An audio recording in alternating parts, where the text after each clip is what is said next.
Here once again with an academic feast brought to you by Mumbai Hematology Group and ably supported by INTAS Oncology. The topic of today's webinar is mantle cell lymphoma. How do we manage in 2023? And this series of uh, academic fees have been brought to us by none other than Professor Dr. M.B. Agarwal sir, who is the program director of these academic series and is the torchbearer of all the academic programs which are happening by Mumbai Hematology Group in the field of hematology since many decades. We owe a lot to you, sir. Our moderator and the anchor for today's webinar is Dr. Amit Khurana. Dr. Amit Khurana hails from Surat and he is the bright star in the field of hematology who really works uh, under the guidance of Professor Dr. M.B. Agarwal sir, and sir manages many of the events flawlessly of Mumbai Hematology Group. So would request Dr. Amit Khurana sir to take it here from forward. Thank you, Mr. Ashish, for that kind words. Let me share the screen.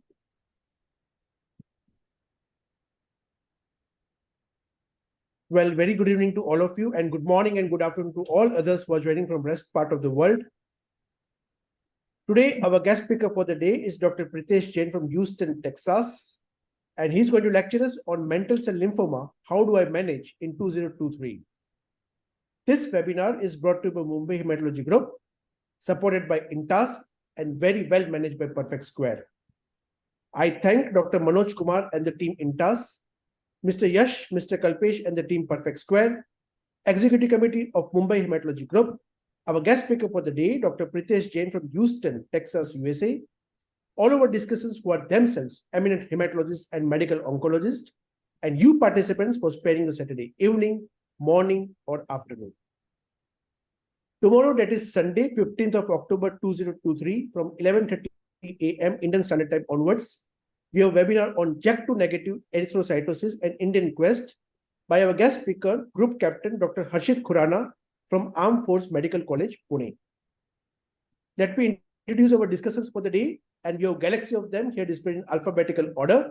To start with, we have Dr. Akshay Mandloy from TMH HBCH Varanasi, Dr. Ami Patel from Saswat Super Specialty Center, Surat, Dr. Ankit Batra from Cancer Research Institute, HIMS, SRHU, Dehradun, Dr. Ashwin V. Nair from KIMS, Trivandrum, Dr. Avanish Sukla from HIMS, Sitapur, UP, Dr. Bharat Parikh from HOC Vedanta, Ahmedabad, Dr. Bilal Qazi from Apollo Multispeciality Hospital, Kolkata, Dr. Charanpreet Singh from PGI, Chandigarh, Dr. Dhyaneshwar Upase from New Life Hematology Center, Wakad, Pune, Dr. Himal Shah from Cure Hematology Center, Ahmedabad, Dr. Jatin Sarin from Chandigarh Cancer and Diagnostic Center, Chandigarh, Dr. Kunal Chatani from Nagpur, Dr. Kunal Goyal from Tata Memorial Hospital, Varanasi, Dr. Khushbu Jain from the Gujarat Cancer and Research Institute, Ahmedabad, Dr. Monisha Harimadhavan from Amrita Institute of Medical Sciences, Kochi, Dr. Priyal Damilia from Kiran Hospital, Surat, Dr. Revant Bodu from Sparsh Super Specialty Hospital, Bengaluru, Dr. Rohan Bise from KLE Hospital, Belgaum, Dr. S.P. Srivastav from Shelby Hospital, Indore, Dr. Sri Gopal Mohanty from IMS and some hospital, Bhubaneswar. Now it's the time to introduce our guest speaker for the day. We have with us Dr. Pritesh Jain from Houston, Texas. Dr. Pritesh Jain is MBBS, MD, DM, and PhD, Assistant Professor at Department of Lymphoma and Myeloma at the Division of Cancer Medicine at University of Texas, MD Anderson Cancer Center, Houston, Texas. And today, he's going to lecture us on mantle cell lymphoma, how do I manage in 2023? Well, thank you so much. Over to you, Dr. Pritesh Jain. Thank you very much for this introduction, and thank you very much for this opportunity to interact. I hope everybody is able to see me and hear me clearly. Yes, absolutely. So, so I'm going to just have an interactive session with you and update on what we have been doing in mantle cell lymphoma and what are the recent updates in this disease.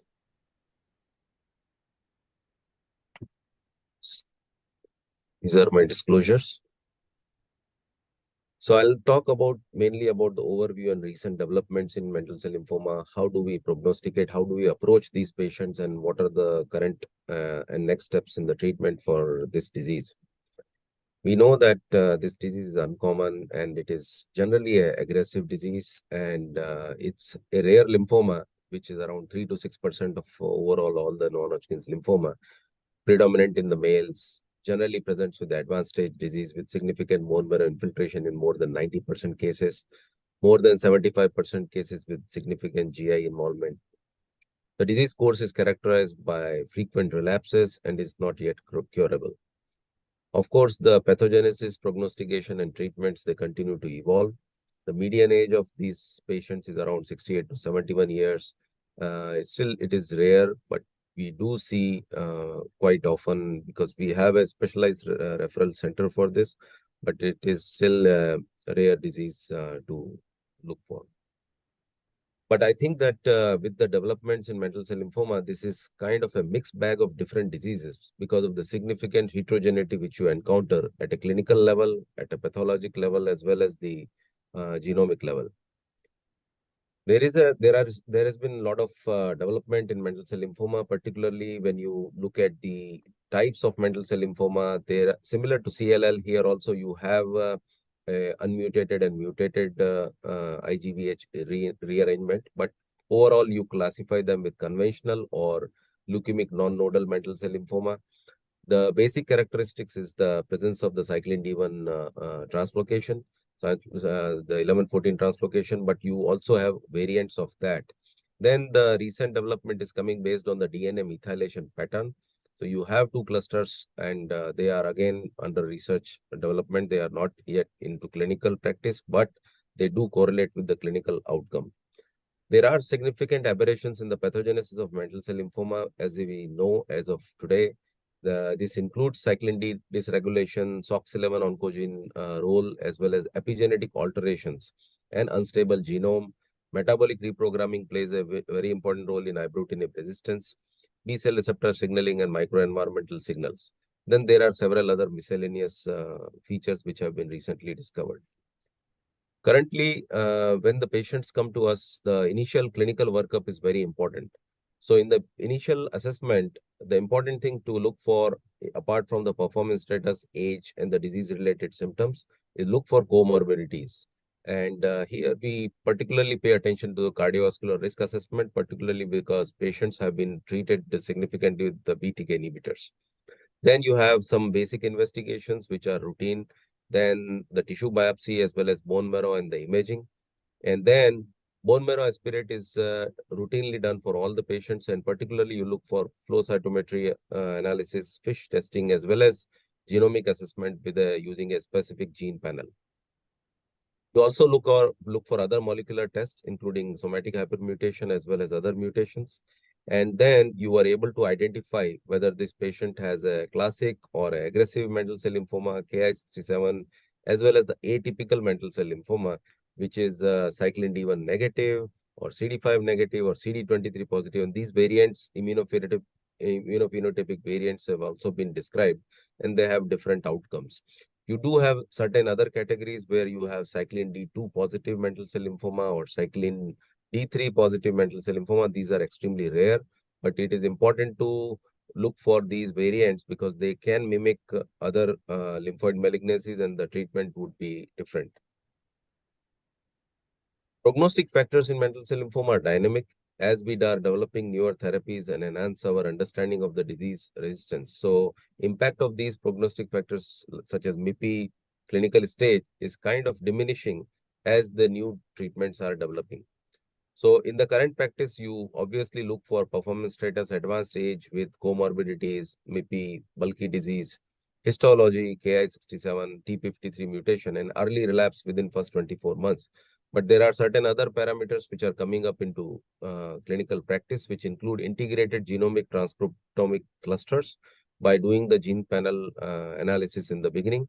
You also look at the MYC as well as karyotypic arrangement as well as MRD testing and certain other cytokine-based parameters which are coming into picture along with the MRD evolution. Aggressive histology mantle cell lymphoma is important. So you have classic, pleomorphic, and blastoid. This is a general classification.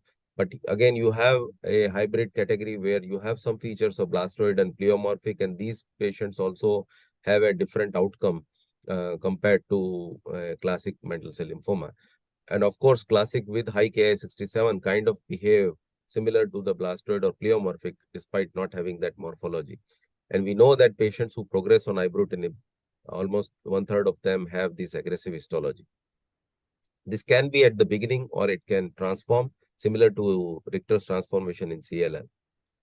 We also look at various other features, and these are the features which are associated with high-risk mantle cell lymphoma, particularly BTK inhibitor refractory disease, CNS involvement at the diagnosis, multiple comorbidities, poor performance status. Then you also look at the T53 early progression within first 24 months, and these are already into clinical practice. You also have ultra high risk as well as high risk mantle cell lymphoma. Ultra high risk we have defined in one of our articles where we looked at de novo blastoid or pleomorphic histology, Ki67 more than 50% in the involved tissue with blastoid or pleomorphic histology, T53 mutated with other high risk gene mutations, CNS involvement.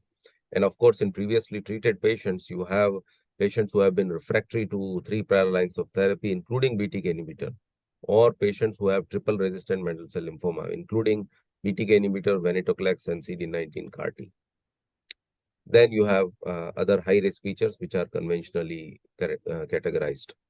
MIPI risk is still in routine clinical practice. You have simplified MIPI or you have MIPI which is modified by incorporating Ki67. You have 3 categories: low, intermediate, or high risk, or low risk, low intermediate, high intermediate, and high risk, depending on what parameter you choose. Generally, you follow simplified MIPI and include Ki67 in that. You can also include a MIR18B, which is also a modified biologic MIPI, but we don't generally do that. And clearly, it has an impact, but this impact is kind of getting diminished as we are entering into new therapies. You have the progression of disease within 24 months in the after first line treatment, and you can clearly see that there is a significant difference in the outcomes of these patients if they have progressed within first 24 months versus those which have not progressed within first 24 months. This was an interesting analysis where they have looked at whole exome sequencing in 152 primary mantle cell lymphoma along with bulk RNA sequencing, and they looked at different clusters of mantle cell lymphoma, cluster 1, 2, 3, and 4, depending on the combinatorial multi-omic analysis of WES and RNA sequencing. And you can clearly see that the cluster 4, which have the high MIPI score rich in deletion 17p, T53, TRAF2 mutations, MYC, and other copy number alterations, and these patients have the worst outcome. However, this was not analyzed in the context of BTK inhibitors alone. So this is still under evolution, but you can clearly see that patients can be clustered into 4 different areas where you have different pathogenic aberrations. ctDNA is coming into picture now. This was an initial report where ctDNA positive patients had a poor outcome compared to those which had ctDNA negative approach post first line treatment after 1 cycle of dose adjusted REPOC with bortezomib. This was a prospective trial reported from NIH, but this is still under evolution, but this will come up because it is a hot area and we can predict outcomes early on and prognosticate these patients. How we approach clinically into 5 different categories. We look at patients who are smoldering mantle cell lymphoma. This is an uncommon category. You have symptomatic previously untreated patients, which can be categorized by age less than 65 or age more than or equal to 65. Previously treated relapsed mantle cell lymphoma, which are BTK inhibitor naive. previously treated relapse, which are BTK inhibitor refractory, and triple resistant mantle cell lymphoma. That means who have already exhausted venetoclax, BTK inhibitor, as well as CAR T cell therapy.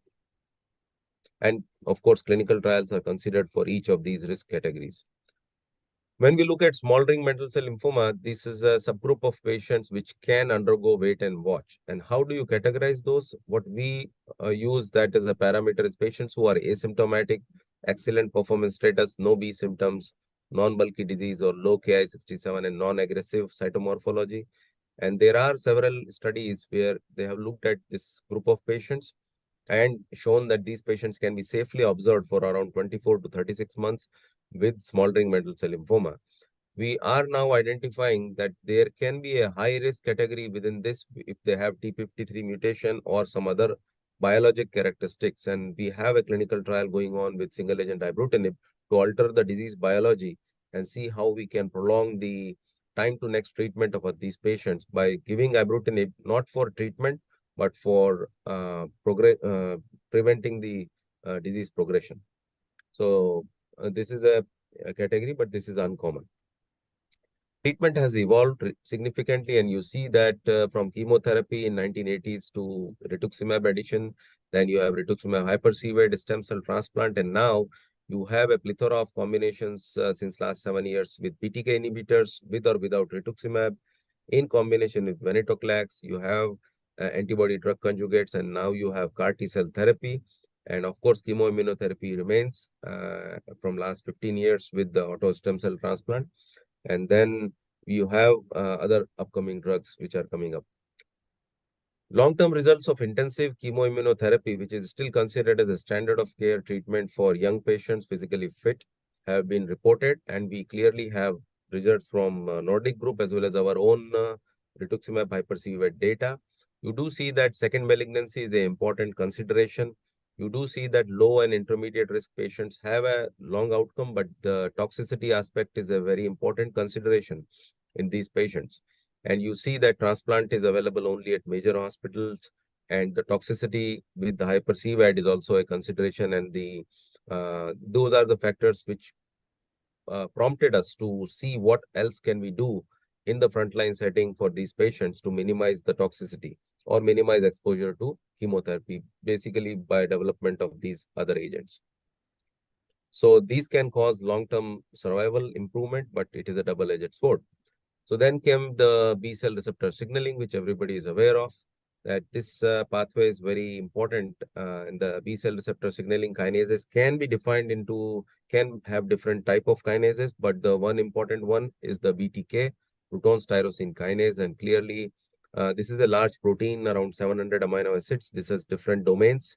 And there are selective inhibitors which have been in clinical use from last 8 to 9 years in CLL as well as mantle cell lymphoma and Waldenstrom's. And clearly, this has changed the disease biology to a great extent.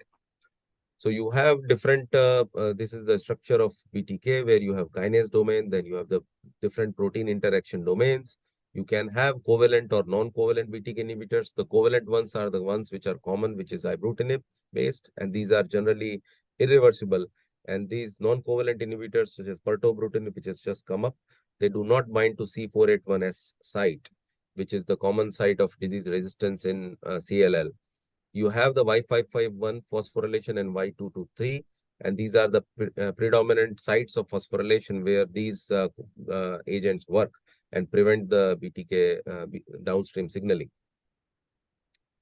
We know now with that this is a very nice population-based study which has shown that you can see based on the age, pre-BTK era as well as BTK inhibitor era, the outcomes have significantly improved after the development of BTK inhibitor. Particularly, you see the effect in the age between 70 to 79, which is commonly the median age 71 years, and also to some extent in the 60 to 69 years. So clearly indicate that BTK inhibitors have impacted the outcomes of these patients. This was a study, a population-based study, retrospective, but it was in more than 3,000 patients. So ibrutinib in mantle cell lymphoma, it was approved long back, and it's a reversible covalent inhibitor with a median follow-up of around 9.7 years. In a pooled analysis, the CR rate has been modest, around 20% in relapsed patients. And but there has been a lot of discontinuation due to progression, and also it has clearly been reported that patient with only one prior line of therapy have much better outcome, had a longer progression-free survival and overall survival. However, this was recently withdrawn because of the adverse event and the results from the SHINE study, which was ibrutinib and bendamustine rituximab, which I'll tell you later. But clearly, the cardiovascular safety profile of this agent has been a major consideration all across various studies in different diseases as well. But this is a atrial fibrillation, and the development of treatment-associated toxicity is a major consideration. And that also played a big role in the determination of FDA to withdraw this from the relapse setting. We have reported ibrutinib rituximab combination in relapsed mantle cell lymphoma. Clearly, you can see that after a median progression-free survival of 43 months, 4-year follow-up, the CR rate has improved with 58% CR in relapse setting, and median PFS is not reached. But patients with high Ki-67 and those which have high-risk morphology, they had inferior progression-free survival and overall survival. Then came acalabrutinib in 2017-2018, where it is a another covalent inhibitor, but it has a much less off-target effects. With a 3-year, almost 3 years follow-up with relapsed mantle cell lymphoma, the CR rate is around 48%. The median overall survival has improved 59.2%, and this has remained sustained even in high-risk mantle cell lymphoma.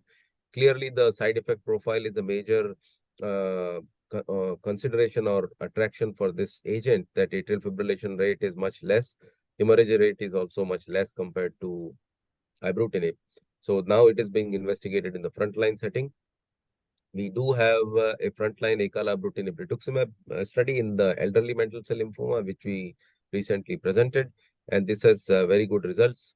Especially, you can see that the overall response rate has been 92% with the median follow-up around 17 months, and CR rate is also 92% with 60% MRD negativity, and that is very good. And early on with the week 12 assessment, you see a very good response rate with a very good toxicity profile. So that indicate that this agent may come up in the frontline setting soon with more trial reports. Then you have zenobrutinib, which is another covalent reversible inhibitor reported from China. And median follow-up of 3 years, it has shown in 86 patients with a CR rate of 78%. Although the CR rate was lower in another study, which was conducted in Australia and the US, similar to ibrutinib. But again, the toxicity profile here is quite conducive for patients, and that's led to strong encouragement of studying this agent in the frontline setting. So you have a phase 3 mangrove study coming up. This study would be very meaningful because here you are combining a randomized setting in previously untreated mantle cell lymphoma, which are 70 years or above, or with comorbidities, where you compare zenobrutinib rituximab head-to-head with bendamustine rituximab, which is traditionally the backbone of frontline setting in the elderly mantle cell lymphoma. So this would be a very important study and which may be practice changing. The main adverse event of covalent BTK inhibitors is a major consideration. As you can see, comparing both ibrutinib, acalabrutinib, and zenobrutinib, you can see that the grade 3-4 atrial fibrillation rates are much higher with the ibrutinib compared to acalabrutinib and zenobrutinib. You have hypertension also in these agents, but hypertension rate is also lower in acalabrutinib compared to ibrutinib. Of course, if you look at grade 3-4 hypertension, that is similar, but the overall the incidence is less, and the cytopenia rate is also less in newer agents. You have to carefully look at patient consideration and patient tolerance issues. For example, patients who have migraine history, you would not give acalabrutinib, you would prefer to give them other agents. Skin rash, fatigue, myalgia, these are common side effects with acalabrutinib, so you would kind of carefully trade in with the patient clinical profile.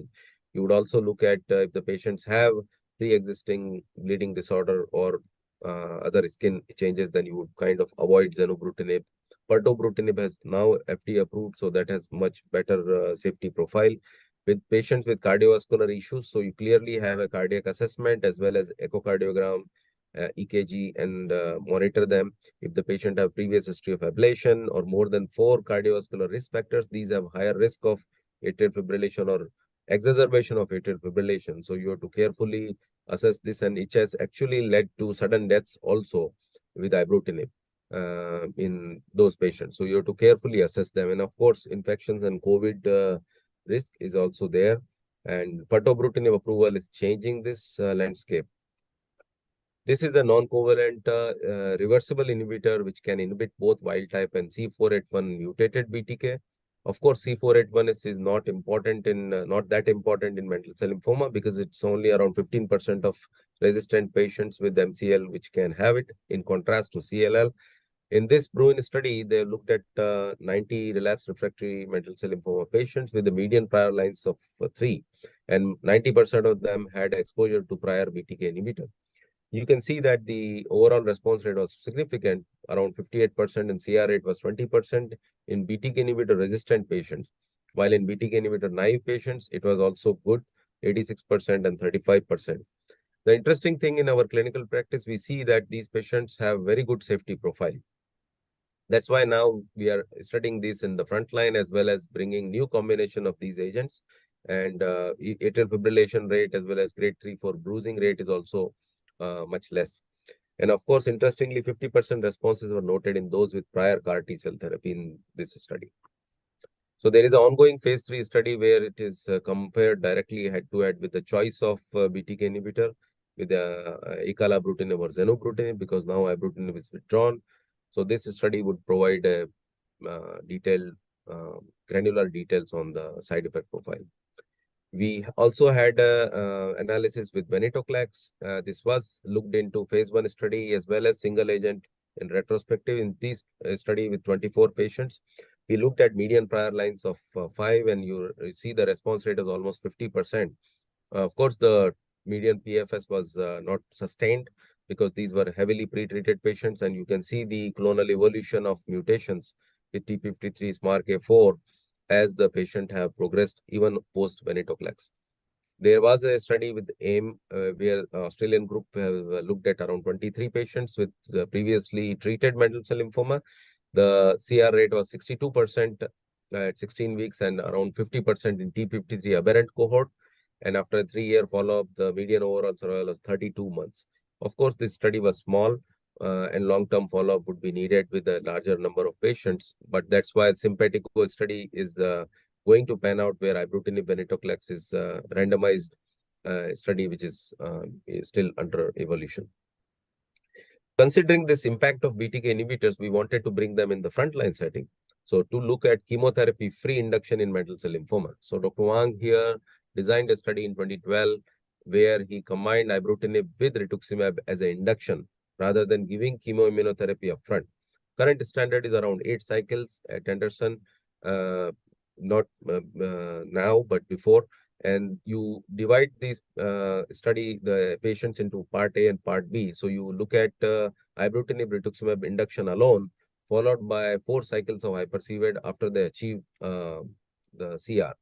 So in this study, after a median follow-up of around 42 months, you see very good response rate with part A alone. That means with ibrutinib rituximab alone, you are able to achieve a very good response of around 98% with the CR of 87% in part A. And if you combine overall, then the response rate is almost 100% in these patients. And of course, the high-risk patient, they did have a lower CR rate, and the late CR, we looked at the genomic profile of these patients who have had delayed response. But overall, with the maintenance treatment, these patients after a 6-year follow-up had a very good outcome with only 4 cycles of hypercVed as a consolidation treatment followed by maintenance. We also have a window 2 study where we combined that ibrutinib rituximab induction with venetoclax, and that has also shown response rate of more than 90%. But there again, we risk stratified chemotherapy in low risk patient. We did not give chemotherapy. In medium risk patients, we did give 2 cycles of chemotherapy, and in high risk, we gave 4 cycles of chemotherapy. We also looked at frontline ibrutinib rituximab in elderly mantle cell lymphoma with time to event outcomes. Here we looked at 50 patients previously untreated with a median age of around 71. The response rate was 96% and CR was 71%. But again, At the time this trial was designed, we did not have specific stringent cardiovascular screening criteria. So there we have noted that these patients developed atrial fibrillation or other cardiac toxicities, and clearly the attrition rate was high, mainly for the toxicities rather than disease progression, indicating that we need to move from ibrutinib to newer agents. Shiny study combined ibrutinib, bendamustine, rituximab versus bendamustine, rituximab alone, and clearly with a median follow-up of almost 84 months, this has shown significant improvement in PFS by 2.3 years. That means addition of BTK inhibitor with BR has actually improved the outcome. And CR rate was also numerically higher, but the toxicity profile was kind of similar, and some patients actually it was higher, more toxicities with the ibrutinib, bendamustine, rituximab arm, and that has actually prompted the withdrawal of this. But of course, the longer follow-up may impact the outcome. That's why we are studying the other BTK inhibitors. Triangle study was reported. This is a very major study there. They combined, it's a randomized German study where they've looked at patients who received the control arm, which is the standard of care, chemoimmunotherapy, stem cell transplant, and observation. In the second arm, they looked at chemoimmunotherapy with ibrutinib, followed by stem cell transplant and 2 years of maintenance with ibrutinib. Another arm with chemoimmunotherapy with ibrutinib, but no stem cell transplant and 2 years of maintenance. This study maintenance was given in all of the arms as per the standard guidelines. And you can see that these are the baseline characteristics. This was reported by Dr. Drailing in the plenary session last ASH. It will be updated this ASH. The CR rate was significantly higher in the combination arm. And you can see that the combination arm actually did better in terms of CR rate. But important thing was that the addition of ibrutinib actually did as well as having auto stem cell transplant. So clearly, the auto stem cell transplant is not superior to ibrutinib without auto stem cell transplant. So this is a very important finding, and this was further kind of ascertained in the retrospective analysis by Dr. Martin. So this may take away the role of auto stem cell transplant if you give BTK inhibitor in the frontline setting and then give it the maintenance. So that may take away the role of stem cell transplant. That's why at our center, we hardly do any auto stem cell transplant in the frontline setting. And mainly we are treating them with the chemo-free induction.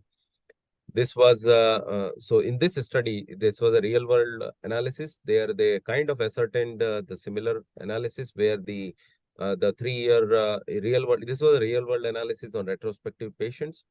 There they looked at the patients who received auto stem cell transplant or those who did not. And clearly you can see that the overall survival rate was similar in patients who received transplant versus those who did not.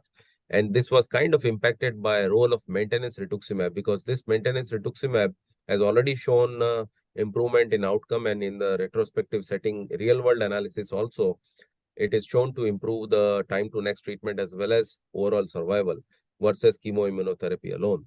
So chemoimmunotherapy, if you are using, then maintenance rituximab is a very important consideration.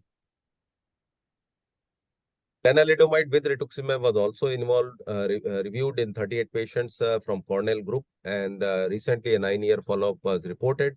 But the second cancer rate was around 21%, with 5% being invasive.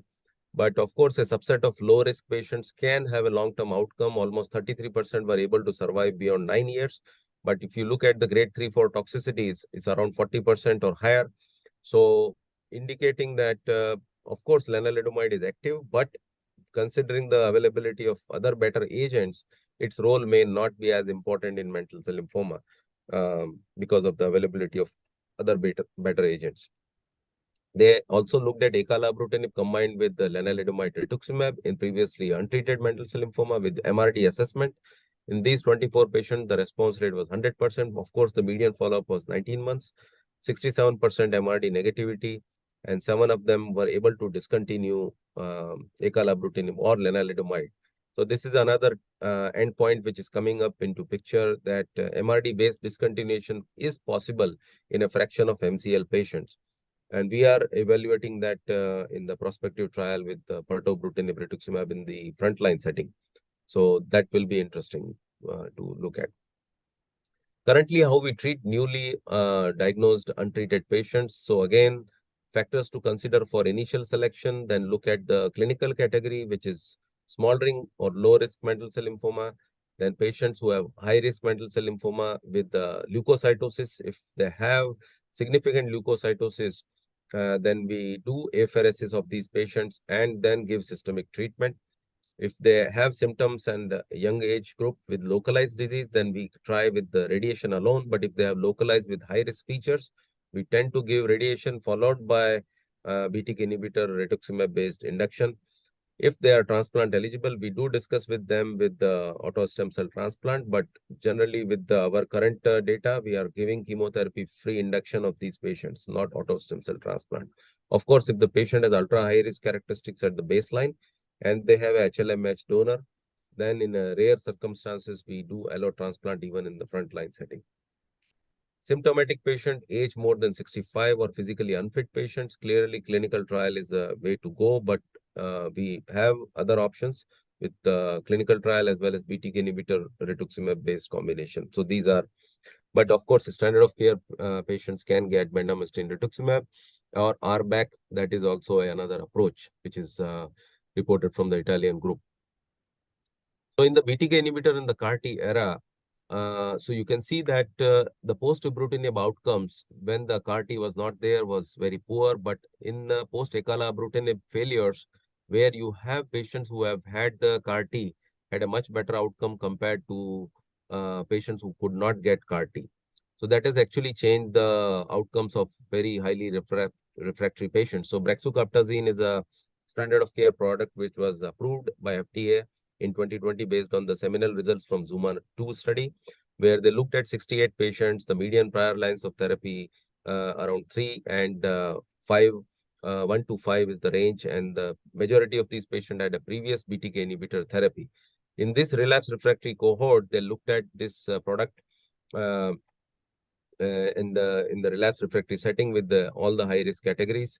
And you can see that after a 3-year follow-up, the response rate has been excellent with 91% and CR rate is 68%. And the significant improvement in outcome of these highly refractory patients, which previously was unheard of in this setting. And clearly it has changed the outcomes of these patients. And of course, they also looked at various subsets of these patients, and there are patients who around 40% of them who continue to relapse and progress.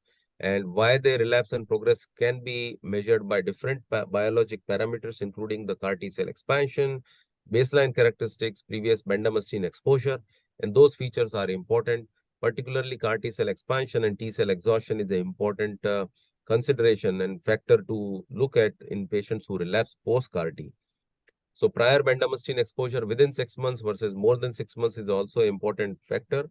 And here they were able to identify that patients who had prior bendamustine, recent bendamustine exposure had an inferior outcome, or they had a lower number of CAR-T cell product and higher incidence of toxicity. So bendamustine exposure prior to CAR-T is generally avoided if you are considering that in the bridging therapy or even in the prior bendamustine exposed patients.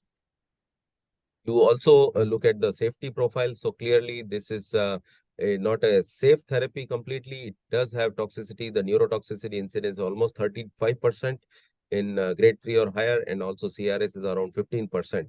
And clearly, there are subsets where these toxicities differ, but patient performance status is the paramount finding factor you have to consider at the baseline setting. We also have several real-world analysis after Zuma 2. You have the largest cohort, which we looked at, the US CAR-T consortium, where we looked at 168 patients.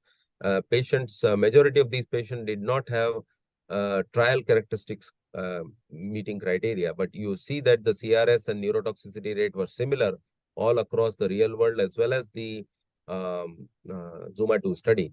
The response rate was also similar. And of course, bridging therapy was used in all of them. CNS involvement patient also had a good outcome. So indicating that this therapy has actually impacted even the highest risk patients. Of course, not completely curative, but a large fraction of patients can develop a sustained response. Tarmac study is was reported by Australian group, and this study they looked at ibrutinib followed by Tisacel in relapsed refractory mantle cell lymphoma. Only 20 patients were included in this study, but the response rate was very good. 70% patient achieved MRD negative response, indicating that ibrutinib can somehow help in CAR T cell expansion by modifying the T cells, and those patients can have a better outcome. And deep responders had a less exhausted T cell phenotype, meaning that sustained response can be obtained. Of course, the product used is Tisacel here, which we don't use in mantle cell lymphoma in the US. So based on that, we are currently conducting a study which is in the frontline setting to give CAR T give acalabrutinib rituximab followed by CAR T in high-risk mantle cell lymphoma in the previously untreated setting. So this study has a lot of ramification and research correlates, and so many things may come up in this study where we are giving that in the front line, and maybe long-term outcomes can be improved in these high-risk patients. Isocel is another product which is going to be reported in ASH. This is a 4-1BB product, and the CR rate is less than brexucabtagene, which is a CD28 product, but the side effect profile is much more convenient. Grade 3 CRS is 3% and neurotoxicity around 12%.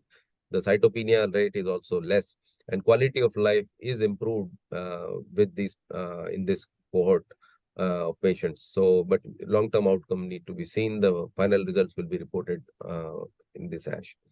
But you do have post-CAR T failure, and this is a major challenge for us because now we are seeing these patients who are coming to clinic with post-CAR T failure. What to do with these patients, because the median survival is only 4 months. So now we have non-covalent BTK inhibitors, the PROTACs, bispecific antibodies, trispecific antibodies, drug conjugates, a new type of CAR Ts. And these combinations in the frontline setting are upcoming. So you have glofitamab, which is an important bispecific 2:1 configuration bispecific antibody, and this has shown promising results in the phase 1 results.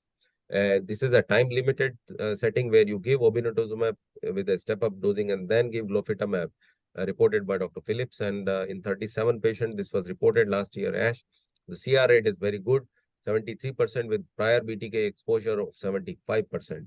Median follow-up was 8 months only, but phase 3 trial is going on, and it is a great promise in post-CAR T setting as well, as reported in the large cell lymphoma study. BTK degraders are coming up. This basically is a new mechanism where you have a linker and then you have a harness as well as a hook where you can select the type of protein. Here in this instance, we are looking at BTK, how to degrade the BTK and cause proteolysis. So there are 2 studies going on with the NX molecule as the BGB, and phase 1 studies going on. There is some preliminary data, side effect profile is consideration, but we have to look for it. It may be an important molecule. So what more can we do in mantle cell lymphoma? We have to look at next generation clinical trials, and newer CAR T cell therapy, newer subtype specific treatments in mantle cell lymphoma is important. Look at the clinical heterogeneity, understand the biology by looking at the various variants, post-CAR T pattern of relapses, and look at the PDX model, the tumor microenvironment, genomics, mechanisms of resistance, and next generation clinical trials. And of course, collaborations are important because not all mantle cell lymphoma are same, and that would provide detailed information on how we can try to provide a relative cure to a subset of patients. I want to thank Dr. Wang and Dr. Flowers and my collaborators in the department as well as other centers. And thank you for all your attention and all the patients. Happy to take any questions. Thank you. Thank you, Dr. Pritesh Jain. That was fantastic. Superb. And now we can go with our question association with our Indian colleagues. So I request all our discussants to please put the raise hand sign so that we can start our Q&A session with Dr. Pritesh Jain.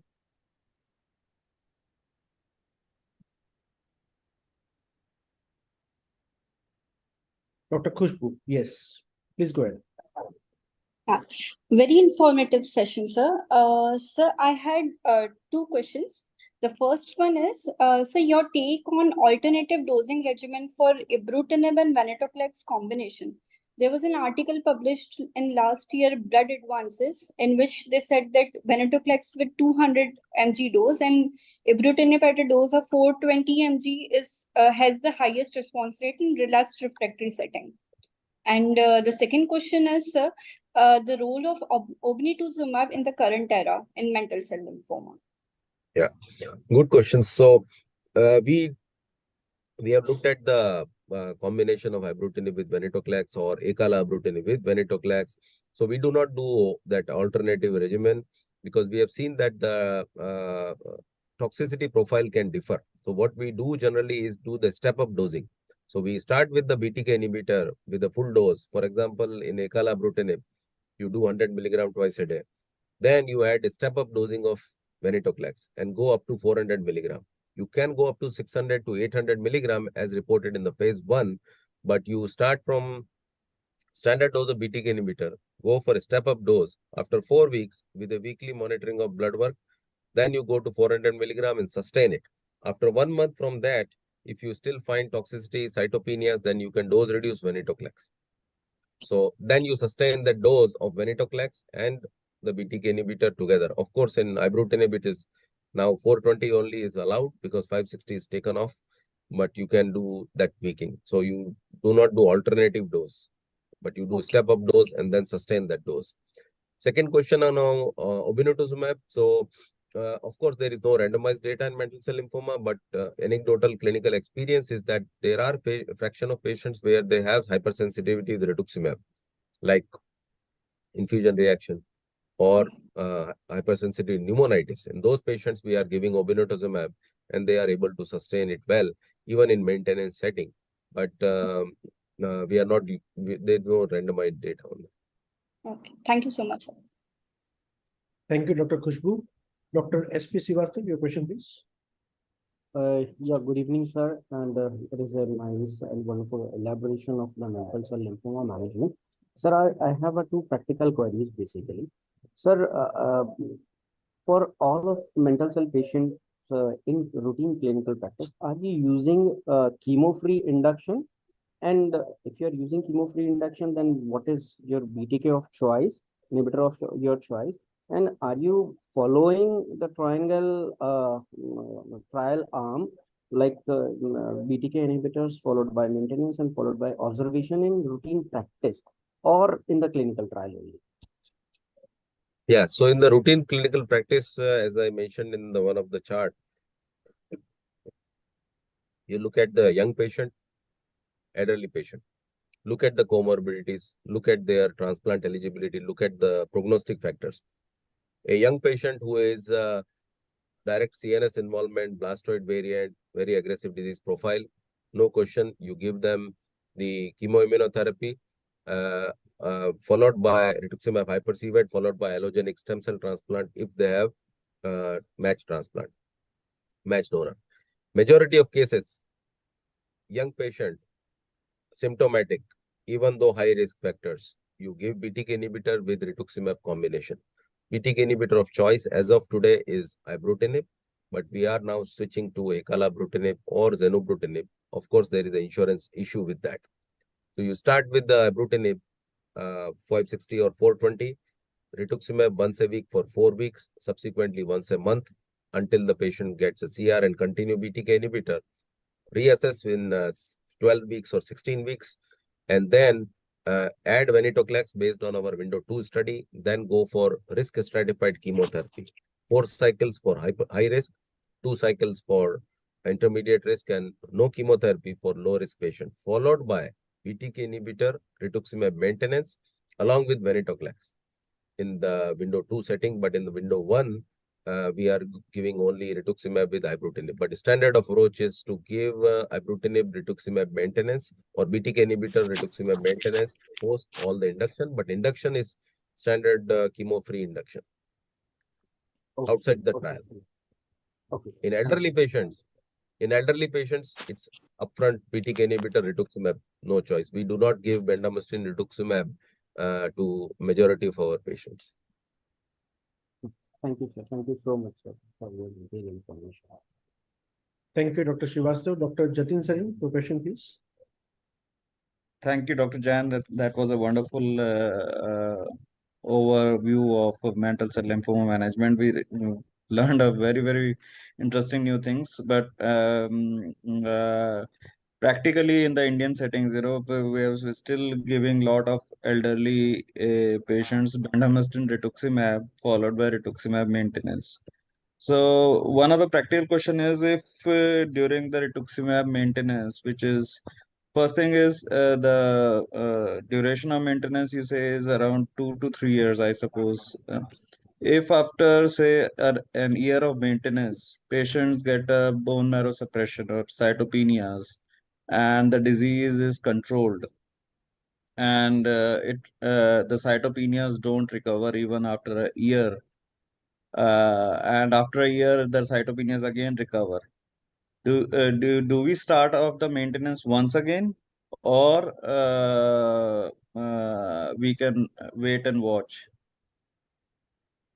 Yes, that's a very good practical question, because even when I was there in my DM also, I've seen like all these patients, and clearly there is a very our Indian setting is very our patient population is very different compared to Yeah. what you see here. So if I give a 90 milligram per meter square bendamustine here to a local patient here versus our regular patient in Tata or this thing, then the toxicity profile is very different.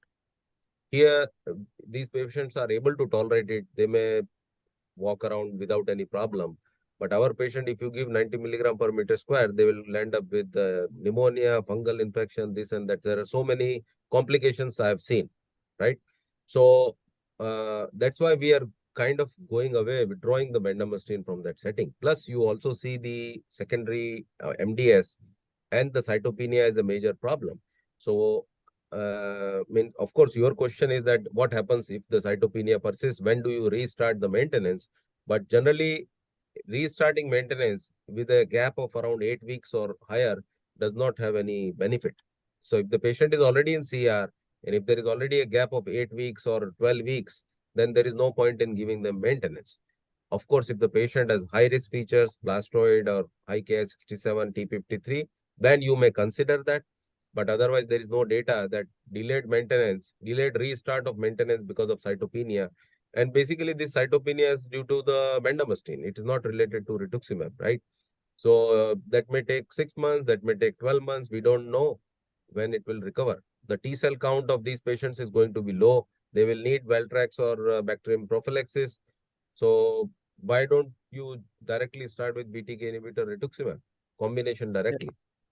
Of course, the Thank you. cost may be a consideration, but I think NATCO is doing it and other BTK inhibitors are coming up. So you should be able to use it, I think.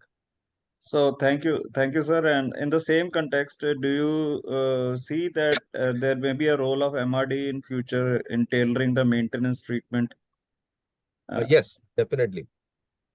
Definitely. So MRD based assessment is coming up.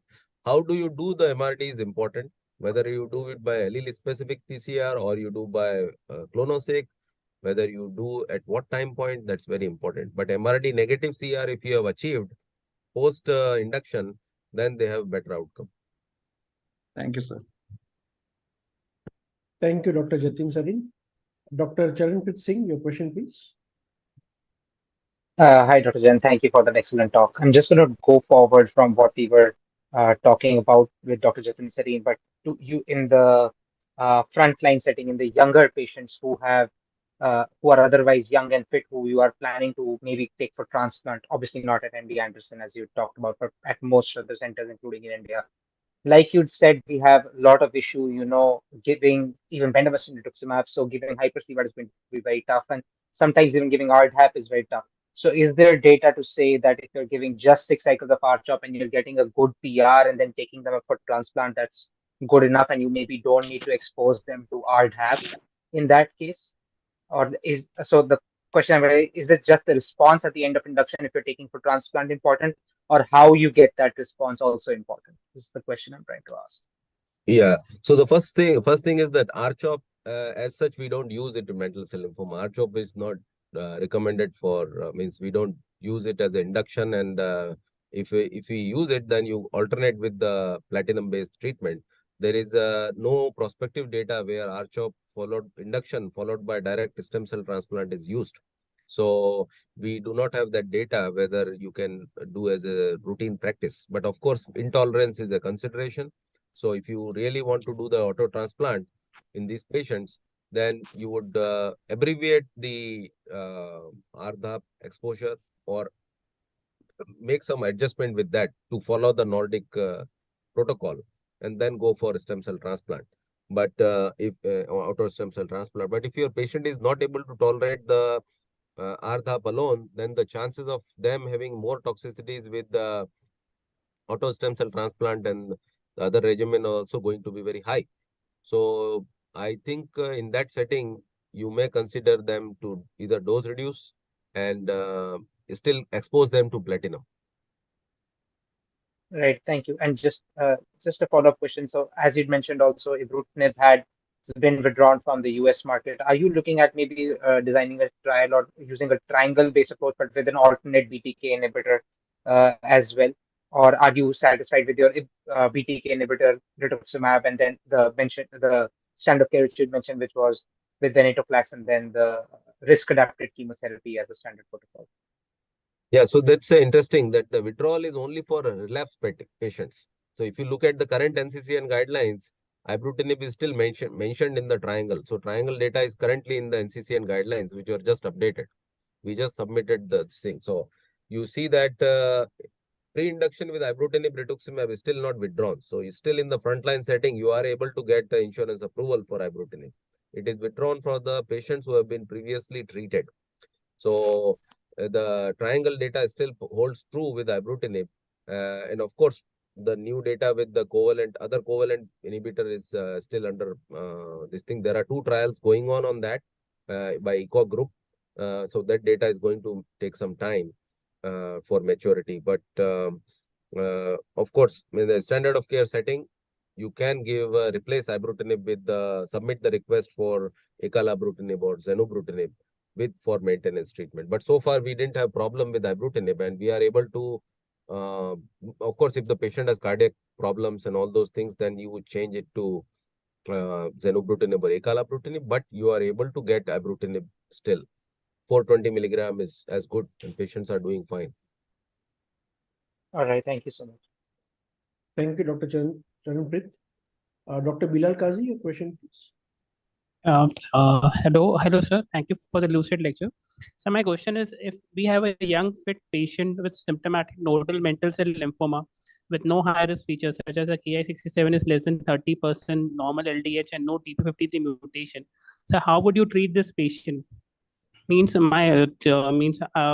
we treat with can we treat with only BR, or is it mandatory to use RDAP in this patient because he doesn't have any high-risk features? Yeah, so you said symptomatic patient, right?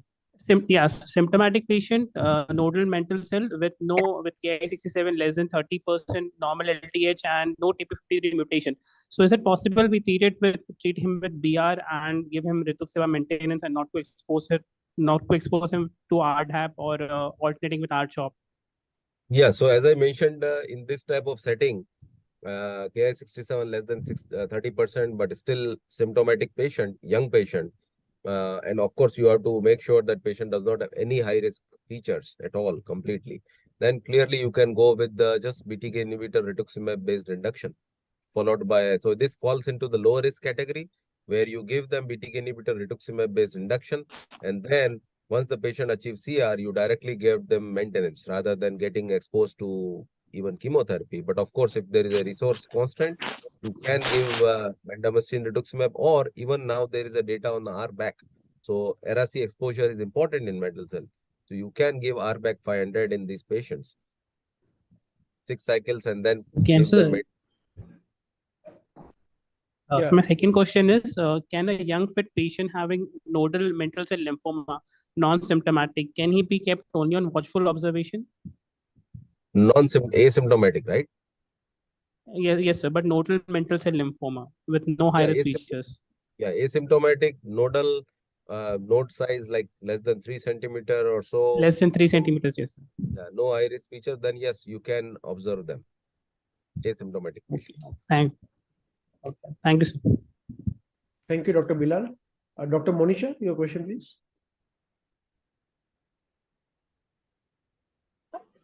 Thank you, sir. Thank you, sir, for the wonderful presentation. So my question is, are you routinely doing T253 mutation for all patients in your clinical practice? And if so, currently we have only NGS-based panel for us diagnosing the T253 mutation. And if you do find a T253 mutated patient, is there something else that you would consider in treating that patient? Like any Yeah. changes in management that you would suggest? Yes. So we do routinely, not only T53, T53 is only the tip of the iceberg. There are 162 different genes which are important in prognosticating, and there are different subsets on that. So T53 mutations and what type of T53 mutation, what is their allele frequency, those are important consideration. Whether that is associated with the deletion 17p, other characteristics is another important factor. But of course, when you detect it, you look at clinical trials. So we have several clinical trials where we look at high risk feature, T53, then go for high risk clinical trial. No clinical trial option available, patient doesn't want to participate with T53 mutation, and of course with the blastoid or CNS involvement, then and symptom burden is very important, performance rate is very important. If the patient is significantly progressing and rapidly progressing, you give them chemoimmunotherapy upfront. If the patient is not that symptomatic, can wait, then you give them BTK inhibitor rituximab based induction, followed by risk stratified consolidation chemotherapy for 4 cycles in this instance, as you said, T53. Yeah, sir. Thank you. My second question would be, sir. Sir, how would you suggest to manage a CNS involvement in a patient who would otherwise can only be given DR-based therapy with a CNS involvement? Is a frontline setting? Yeah, frontline setting, yes. No. So if the patient already has a CNS involvement in the frontline setting, we do have to give high dose methotrexate based induction in the frontline setting. So you give means, of course, is it isolated CNS involvement? Is it parenchymal? Is it leptomeningeal alone? Is it leptomeningeal with systemic? So those parameters would define your treatment regimen. But in general, our approach is to give them rituximab hyper CVAD followed and with intrathecal treatment, or if the is only isolated, then we give them rituximab high dose methotrexate alternating with Araci, and then get them to stem cell transplant. But it's Yes, sir. extremely So rare. this would be an yes, sir. So this would be a patient who's with a poor performance status. It was an elderly patient. So would you be sandwiching the high dose MTH or who is not eligible for transplant otherwise? Yeah, in this setting, it's challenging because if it is a poor performance status, not a system suitable candidate for high dose methotrexate based therapy, you may give ibrutinib based induction, because ibrutinib addition has shown to improve outcome, and CNS penetration is now reported with ibrutinib and zenobrutinib. So you can give them ibrutinib rituximab induction and give intermittent high dose methotrexate like R high dose methotrexate, and straight take them for either CAR T or see the clearance and how the clinical profile changes. We have given CAR T to these patients and they have responded well. But of course, poor performance status is the key feature. So you have to carefully look at, and I know that in our population, in India population, many of these patients who are coming to our referral centers, they may not have very good performance status and toxicity risk is high. So you have to carefully weigh in the clinical picture. Yes. Thank you, sir. Thank you. Thank you, Dr. Monisha. Dr. Bharat Parikh, your question, please. Thank you, Dr. Pritesh. Wonderful presentation. There is 72-year female, performance status is good. She has nodal mantle lymphoma, diabetic, no cardiovascular morbidity. Can we start with only mono single agent A-Kala, and after a month can we add rituximab? Or it should Yes. be induction should be right from the beginning with both. So means if it is patient is symptomatic, and if you think patient has it's asymptomatic. Yeah. symptomatic significant nodal disease, then I would suggest to give rituximab induction as well. So start with the BTK inhibitor, followed and immediately with the rituximab. Other way around, for insurance approval works better because they don't give upfront BTK inhibitor approval. There is a problem with that. So you can give rituximab weekly, once a week for 4 weeks, and try to get BTK inhibitor upfront. But I think BTK inhibitors are very regularly available now in India also. Yeah, So very regular. Yeah. zenobrutinib is also available, right? Yeah. No. But You no. got Ekel as well as Ibru, both are available. Zenu is not available. Ibru and Ekala, both are available. Okay, thank you. Thank you. Thank you, Dr. Bharat Parekh. Dr. Divya Manohar, your question, please. Good evening, sir. It was a very lucid talk. I have a question, sir. I have a 45-year-old male with increased TC, and the patient had leukemic non-nodal mantle cell lymphoma, and the patient had splenomegaly. Patient was completely asymptomatic. So what is the like? How can we observe this patient? What are the how far we have to follow it up? What is the risk of progression in these cases? Yeah. So you said 45-year-old with T53 or what? No, sir, no TB53. So Low 45-year-old leukemic, Mantles. not, Yes, non-nodal. and how big is the Splenomegaly. spleen? How big is the Spleen spleen? is like moderate splenomegaly would be there, around 12 to 13 centimeters. Okay. Are there any other high-risk features? No, sir. Patient has Okay. a good performance status. And asymptomatic? Asymptomatic. SOX11? So no, it was not done, sir. Okay. So generally we consider that leukemic non-nodal, which is classically SOX11 negative and no high-risk features. So that's a not a clinical thing. It's not a routinely what you see is opposite. So what we have seen is that these patients have SOX11 positive. They have some or the other high-risk feature which come up this thing. So I was just talking to one of my patients just today morning prior to the because of the rounding part. So she had a T53 mutation with the leukemic phase. So you have to carefully assess that. But you are saying that patient is asymptomatic, splenomegaly is moderate, then yes, you can observe. General period of observation in leukemic non-nodal without splenomegaly is around 18 to 24 months. Leukemic non-nodal with splenomegaly, if it is there, then you have to carefully observe them because spleen can get worse. And that time you need to get them started on BTK inhibitor rituximab combination. So whether any other therapy will be useful, sir, other than BTK? Can we start on bendamustine rituximab or R-CHOP or RDAP? I would not suggest R-CHOP. I would also not suggest bendamustine rituximab for this group of patient which you are saying, Yes. because they can get a very good remission without exposing them to bendamustine. And if now I think CAR-T would be available in India also routinely in some time, not routinely, but in some time. So bendamustine exposure can circumvent their chances of getting CAR-T subsequently if they progress. So that's another consideration because cytopenia, is quite significant. Yes. Thank you, sir. Thank you, Dr. Divya. We have some questions from the audience.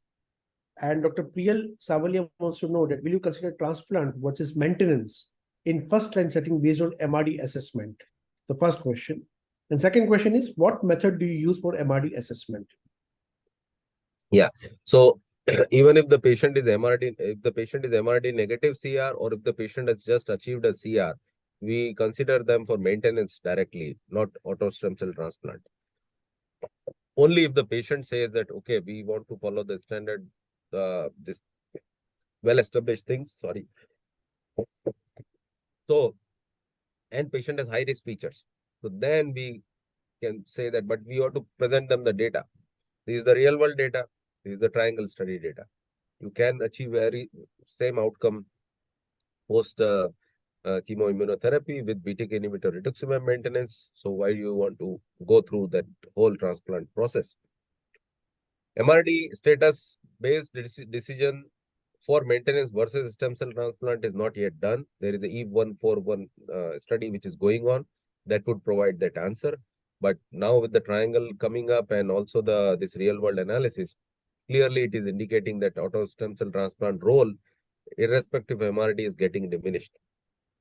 MRD assessment is the method is important. So we are routinely doing clonoSEQ, the NGS based adaptive clonoSEQ assay, not the PCR. Thank you. Another question he has is your opinion on the use of BTK inhibitors plus bortezomib to overcome the resistance. BTK inhibitor plus bortezomib. Bortezomib. So in what setting? If the patient develops any resistance to BTK inhibitors, can we add bortezomib to overcome the resistance? So the patient has been started on BTK inhibitor and now the patient develops resistance to BTK inhibitor. The patient is not responding. Can we add bortezomib along with that? Add bortezomib to what? BTK plus bortezomib. But BTK, you said it is resistant. Yeah, so can we add bortezomib so that the resistance of BTK inhibitors can go away? With the post BTK progression. Or together? We looked at it in a couple of studies and clearly it doesn't work. Rather, it adds to the toxicity. The response rate with the bortezomib is almost around 30%. Toxicity is high. We combine that with ibrutinib, we combine then with the lenalidomide. There is a tribe regimen where we combine steroid, rituximab, lenalidomide, ibrutinib, and also Velcade with the ibrutinib and lenalidomide. And clearly toxicity was very bad and the response rate was very poor. So there is no point of adding. Another question is a repeat question from Dr. Ankit Batra. What is your initial choice of therapy for the elderly mantle cell lymphoma presenting with CNS disease? I think you almost answered that. Yeah, that was the previous question. So you have to carefully again look at isolated CNS involvement, CNS involvement with parenchymal disease, CNS involvement is systemic disease, symptom burden.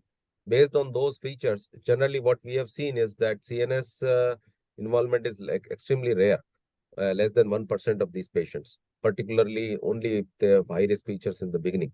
So if the patient is symptomatic, parenchymal disease, then of course you would consider high-dose methotrexate based induction if the patient has a good performance status, able to tolerate with rituximab, and then take them to CAR-T.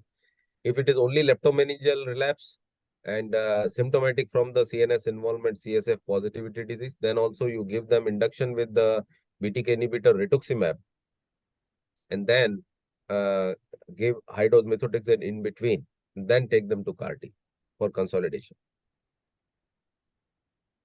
True. Another question is from Dr. Bishwar Prakash. Is there any space for RCHOP, RDAP, alternating cycles followed by auto stem cell transplant consolidation in any group of patient or not? Means there is a well-established Nordic data and the European data that RCHOP alternating with RDAP followed by auto stem cell transplant is considered as a standard approach. But now with the new data coming up and the triangle data, you see that the role of auto stem cell transplant is diminishing. So you would want to minimize the toxicity to these patients, minimize the cost. In our country, we also have to consider the cost, the logistics of stem cell transplant, and those features, those factors, and availability. So with that and with the new data, I would say why do you want to go through that approach? Yes, sir. Another question from Dr. Priyanka. PR versus RCHOP. What is better in elderly unfit population not going for transplant? Yeah, so this is reported already in the Bright and the other study that the BR is better than in elderly unfit. But again, elderly unfit, what type of elderly unfit? Elderly unfit with high-risk features, elderly unfit without high-risk feature, elderly unfit with cardiac problems, non-cardiac problem. So that unfit you have to define carefully. If it is an unfit without cardiac problem, but it is musculoskeletal problem and elderly, I would not even give BR. I would go with BTK inhibitor rituximab. Unfit due to cardiac problem, I would go for second generation BTK inhibitor with rituximab. Unfit, but insurance doesn't approve, financial problems, everything, then you would give BR, but then you may consider dose reduction for the induction to 70 or so, looking at tolerance, and then go for that. Then give maintenance afterwards. Thank you, sir. Another question from Dr. Hita B. In a case of leukemic mantle cell lymphoma with a good performance status, the count is around 1 lakh in a 65 years old gentleman. Should we start with BTK rituximab only after leukapheresis, or directly can we start BTK plus rituximab? The count is 100,000, correct? Yes, 100,000. That is 1 lakh. Lymphocyte count or white cell count? WBC count, white cell count. What is the lymphocyte percentage? Not mentioned. I think. Okay. Yeah, so anywhere where we consider that absolute lymphocyte count, monoclonal lymphocyte count is more than 30,000 or so, patient is asymptomatic, but the white count is so high, then we would consider leukapheresis at least one session, get up to around 50, 60,000, then give rituximab first, slow infusion. Monitor them. Start from 12.5 cc per hour, go max up to 50. Monitor them, tumor lysis monitoring, and then go from there. And then add BTK inhibitor within a day or two. There are patients where redistribution lymphocytosis can happen within 7 days. So again, you may have to consider another episode of apheresis. Thank you, sir. Dr. Jatin, sir, you have another question? Sir, again, from the Indian setting, as many of us are not sending NGS, it's not practical out here. So, can you suggest any panel by FISH or by PCR, basic panel for exact risk stratification like we have in CLL for our setting? So I get all these reports from various my friends who are all over the country and place. I think it is many of these reports, patients are able to do the foundation one from the baseline biopsy. So whenever you are ordering an initial biopsy, you can ask them to do the NGS, but with a wide panel. So you can ask them to do foundation panel. If they are still not able to do it, then I would at least do T53 FISH, and I would at least do the karyotype. These two are very important. Thank you, Anything, sir. Dr. Jatin? No, thank you. Thank you. Okay. So I've finished all the questions from the audience. Any discussants wants to ask any question to Dr. Pritesh? So, well, all the questions I've finished from the audience, and there are no more questions from the discussants. Sir, I may say you're really wonderful, fabulous, fantastic, and what a discussion. Your concepts are very, very clear, very crystal clear. It shows that volumes of your knowledge you have in this subject. Wonderful, beautiful, fantastic discussion, and very, very crystal clear discussion, and wonderful answers you give to all our questions and solved so many doubts of us. Thank you so Thank much. you. No problem. I can give you my email address also.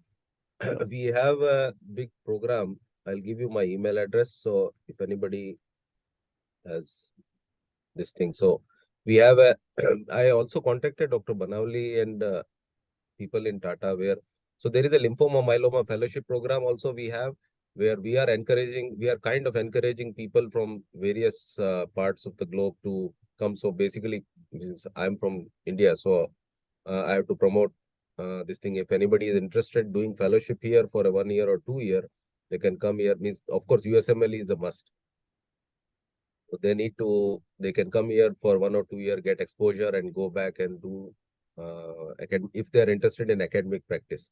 So they can come, and then there is a leukemia fellowship, there is a lymphoma myeloma fellowship. So they can do whatever they in the academic setting. But if anybody is interested, then they can reach out. I'm happy to help give back to the country in some way. Excellent, excellent. Many things we learned new from you, sir, regarding this upfront BTK inhibitor plus rituximab, regarding how to manage elderly patients with CNS disease. Patients could be coming with a very high count. That was a practice changing for all of us today. Thank you so much for being with us this Saturday. Thank you. And it was really pleasure to have you on board, sir. Thank you so much. Thank you. Have a nice day. Thank you. Bye-bye. I would now invite Mr. Ashish Shah to please go for final vote of thanks. Is in touch all around? I think they were left. Anyway, sir, thank you so much. And Thank you. Thank you all the discussants. Thank you all the audience. See you tomorrow at sharp 11:30 a.m. with another beautiful webinar. Thanks a lot. Thank you for listening.